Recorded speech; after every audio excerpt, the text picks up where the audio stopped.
Things over and talk about the weather, which could be a big week ahead. Hi, Matt. Hey, yeah, it could be, and absolutely congratulations to Nicole. Accolades very well deserved there, and of course the La Vega girls too. Accolades very well deserved all the way around, like you said, Chris. 79 out there right now. Pretty decent evening, and this is kind of the calm before the proverbial storm. I say proverbial storm, literal storm as well, because we should be getting some showers and thunderstorms in those overnight hours as well. As far as the rest of the area is concerned, again, most of us right there around 80 degrees, not really falling too much. Again, a lot of humidity. Those south winds, southeast winds bringing in a lot of humidity, and of course that southeast wind is just a warmer airflow altogether. And of course we have to factor in the clouds.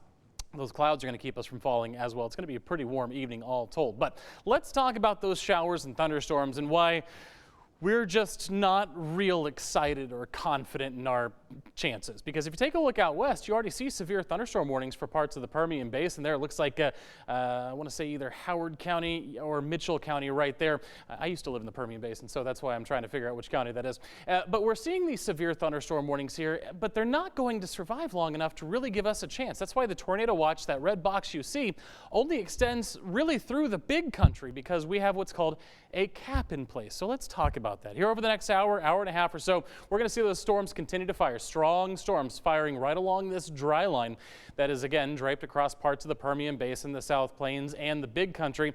But notice what happens. As I put this back in motion, the storms really just kind of fizzle out by the time they get to North Texas. The other side of it, too, is, look, we're not even getting any activity south of I-20. It's all staying north of I-20. The reason for that is we have what's called a cap in place. A cap is basically just a fancy meteorological term for a warm layer of air up above. So basically, for storms to fire, we need rising air. For air to rise, the air around that air has to be cooler. You get that little swath of warm air here in the mid-levels, and what happens is it really just cuts off that rising motion. Storms can't lift. Therefore, they become less powerful, and in some cases altogether, they just go away.